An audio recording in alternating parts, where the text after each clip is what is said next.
اور خصوصاً آخر میں ہم خراج عقیدت پیش کریں گے اس شخصیت کو جس کی وجہ سے اللہ نے ملک پاکستان کو استحکام بخشا ہے، اور پتہ ہے اس شخصیت کا نام کیا ہے؟ ڈاکٹر عبدالقدیر خان،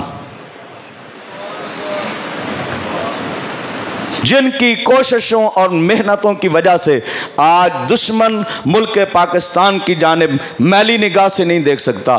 اللہ تعالیٰ اس مرد حر، مرد مجاہد کی تربت کے اوپر اپنی کروڑوں رحمتوں کا نزول فرمائے۔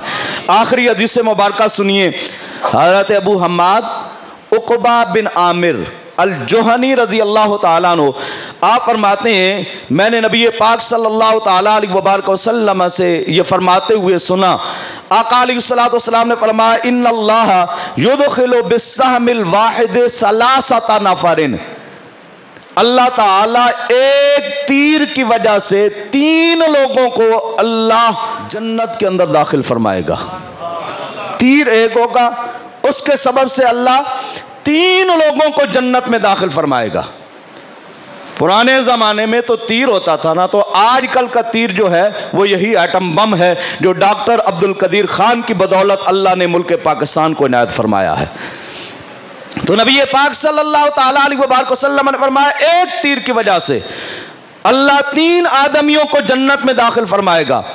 صانعہ، ایک وہ ہے جو اس کو بنانے والا ہے، اللہ ڈاکٹر عبدالقدیر خان کو جنت الفردوس میں اعلیٰ ورفع مقام نصیب فرمائے۔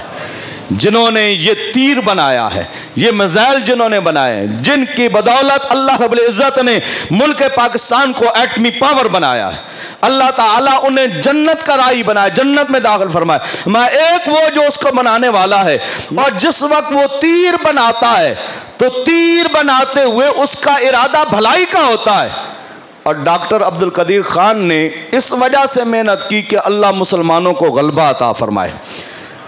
یقین کریں ایک عربی کا اس نے کمنٹ کیا، اس نے کہا کہ ہماری زندگی گزر گئی، اپنی پوری زندگی میں ہم یہی سنتے آئے ہیں کہ مسلمان مغلوب ہیں اور کافر غالب ہیں، شکر الحمدللہ ہم نے اپنی زندگی میں پہلی مرتبہ یہ سنا ہے کہ مسلمان غالب آئے ہیں اور ان کا دشمن مغلوب ہوا ہے، اور یہ بنیان و مرصوص آپریشن کی وجہ سے اللہ رب العزت نے مسلمانوں کو غلبہ دیا ہے۔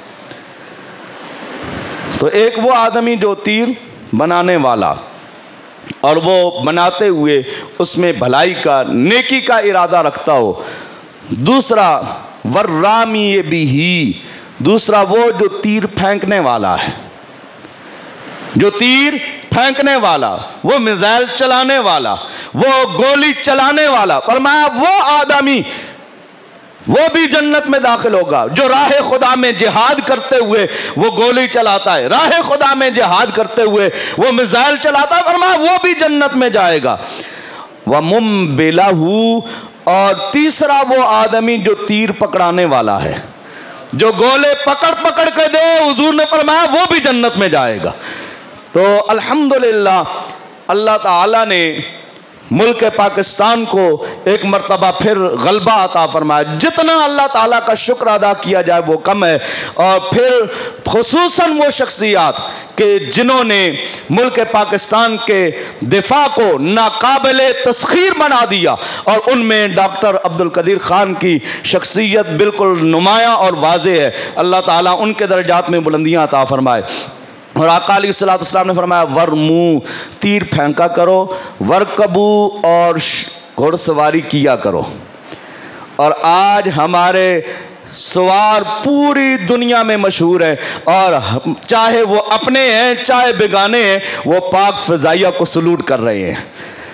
ان کی جو صلاحیتیں ہیں ان کو غیر بھی ماننے کے لیے تیار ہیں۔ تو آقا علیہ السلام نے فرمایا تیر اندازی بھی کیا کرو اور پھر گھوڑوں کے اوپر سواری بھی کیا کرو۔ وَأَن تَرْمُوا أَحَبُّ إِلَيَّ مِنْ أَن تَرْكُبُوا، آقا علیہ السلام نے فرمایا اگر تمہیں تیر پھینکنا آ جائے، اگر تم تیر اندازی کر سکتے ہو، حضور نے فرمایا یہ میرے نزدیک اس سے زیادہ پسندیدہ ہے کہ تم گھوڑے کے اوپر سوار ہو۔ تمہیں تیر اندازی آنی چاہیے، یعنی کہ دور سے دشمن کے اوپر حملہ کرنے کا طریقہ تمہیں آنا چاہیے۔ وَمَن تَرَكَ الرَّمْيَ بَعْدَ مَا عُمِلَهُ رَغْبَةً عَنْهُ فَإِنَّهَا نِعْمَةٌ تَرَكَهَا۔ اور آقا علیہ السلام نے فرمایا جس نے تیر اندازی سیکھنے کے بعد اس سے بے رغبتی کرتے ہوئے سے چھوڑ دیا تو گویا کہ اس نے ایک نعمت کو ترک کیا ہے۔ اور ہماری افواج اگر کوئی ریٹائرڈ ہو جاتا ہے تو اس کے بعد جب پھر ضرورت پڑتی ہے اسے پھر بلایا جاتا ہے، آ جا اب پھر ضرورت پڑی ہے۔ تو اپنے اس فن کو بلانا نہیں جو فن تجھے سکھایا گیا ہے راہ خدا میں جہاد کرنے کا، تو آ جا واپس پلٹا، پھر اب موقع آ گیا ہے۔ جس طریقے سے پہلے تو دشمن کے چھکے چھڑایا کرتا تھا، اب بھی اپنے ان نوجوانوں کے ساتھ ان کی معاملت کر۔ اگر تو پھینکنے پر قدرت نہیں رکھتا تو گولے پکڑ پکڑ کے دیتا جا، نوجوان چھوڑتے جائیں گے، اللہ تعالیٰ اس کے ذریعے سے دشمن کو اللہ تعالیٰ نیست و نابود فرما دے گا، تجھے اللہ تعالیٰ نصرت غلبہ عطا فرمائے گا۔ تو یہ اللہ تعالیٰ کا شکر ہے کہ اللہ تعالیٰ نے ہمیں وہ افواج دی ہیں کہ جو دشمن کا مقابلہ کرنا جانتی ہیں، اور اپنے فن کے اندر ماہر افواج اللہ تعالیٰ نے ہمیں عطا فرمائی ہیں۔ اللہ تعالیٰ اس ملک پاکستان کا حامی و ناصر ہو، ملک پاکستان کی سرحدوں کی حفاظت کرنے والے نوجوانوں کا اللہ تعالیٰ حامی و ناصر ہو، اور اس ملک پاکستان کی بقا کے لیے لڑنے والے نوجوانوں کا اللہ تعالیٰ حامی و ناصر ہو۔